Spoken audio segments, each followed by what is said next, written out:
طب والله يعني اعطيني كمان موضوع شيخ. ترى والله العظيم قسما بالله حلو هذا الموضوع، اول مره بسمعه. موضوع ايش؟ عن السباق اللي كان. ايه، انا اتكلم بشكل عام عن انه النبي صلى الله عليه وسلم كان يعمل ويعني انه النبي صلى الله عليه وسلم كان يقول خيركم خيركم لاهله وانا خيركم له.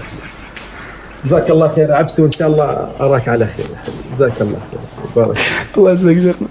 الله يرضى عليك يا حبيبي، بارك الله. الله معك.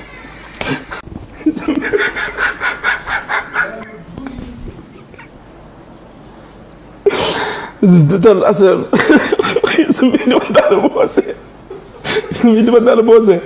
يلا شيخ كمل لنا. ان شاء الله كمل لك. تعرف اقول انه النبي صلى الله عليه وسلم كمان كان يعمل رياضه مع اهله. ايه، في يوم من الايام قال لعائشه يلا نتسابق سباق. اللهم صل على محمد. بس قول لي احكي لي، قول لي، مش مشكله عادي.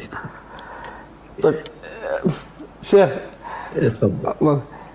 طب كيف عرفت؟ كيف عرفت؟ كيف انت عرفت انه لصلاه الظهر سنه؟ صح. شو صح؟ كيف عرفت؟ من التلفزيون. من التلفزيون. لا يعني كيف عرفت انه صلاه السنه، صلاه الظهر سنه؟ ايه، من القران. من ايه؟ من القران. القران قال لك انه الظهر له ركعتين لا. سنه؟ ايش اللي من الاحاديث. الله احاديث. انا عرفت من الاحاديث برضه. الاحاديث طيب. صح. فالنبي صلى الله عليه وسلم في يوم من الايام قال لعائشه يلا نتسابق، فوقف النبي بجانب عائشه وتسابق. تمام. فالنبي صلى الله عليه وسلم في هذه اللحظه عائشه سبقت النبي. تمام. الان بعد سنوات النبي قال لعائشه يلا نتسابق. تمام. كانت عائشه في هذه اللحظه قد سمنت، نصحت شويه رضي الله عنها. سمنت نصحت. فالنبي صلى الله عليه وسلم قال لها يلا يا عائشه نتسابق المره الثانيه.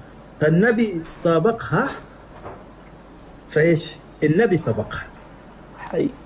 فايش النبي صلى الله عليه وسلم قال لها؟ قال لها هذه بتلك. قال لها ايش؟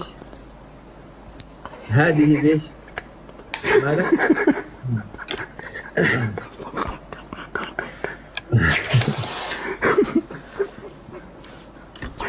استغفر الله العظيم. فالنبي صلى الله عليه وسلم قال يعني واحد. اللهم صل على محمد. هذه بتلك يعني واحده بوحده. يعني واحد.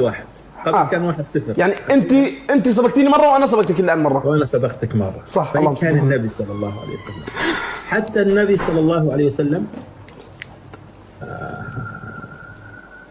يعني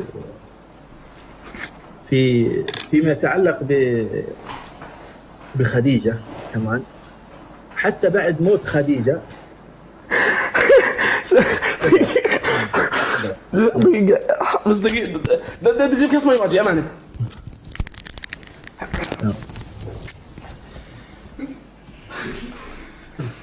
جزاك الله خير يا عبسي، وشكرا على الاستضافة الطيبة. طيب شيخ خليك بالله كمل طيبة. لا أنا والله بدي أكمل الموضوع بس مع الناس. طب خلاص شيخنا والله ما بضحك والله العظيم بإذن الله. يلا. أنا يكفي والله إني طلعت معك، وأنا استجبت لدعوتك. أنا الناس كلهم دخلوا عندي يقولون عبسي يريدك، فأنا استجبت. وصل الله عز وجل شيخ الله يخلينا إياك يا رب ويعطيك لما يرضيك. وصل الله أن يثبتك. آمين يا رب. وصل الله عز وجل أن يهدينا وإياك وأن يكتب لي ولك الخير إن شاء الله ولمن حولك إن شاء الله. وصل الله عز وجل كما أضحكك في الدنيا أن يضحكك في الآخرة إن شاء الله. طب شيخ بدي أطلب منك طلب، لا تردني خايب بالله عليك، لا تنزل خلاص، راح أسكر التعليقات والله. والله إني حاب أسمع قسم بالله زي الناس.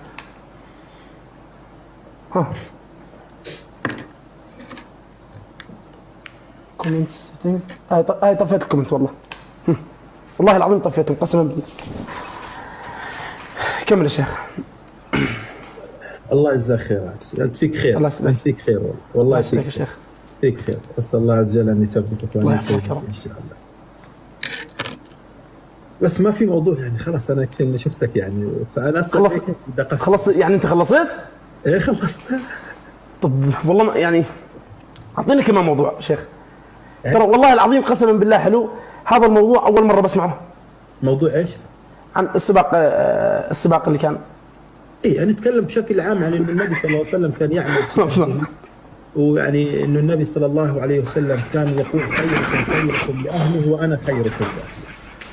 جزاك الله خير عبسي، وان شاء الله اراك على خير يا حبيبي. جزاك الله خير، بارك الله يسلمك شيخنا. الله يرضى عليك يا حبيبي، بارك الله. الله معك.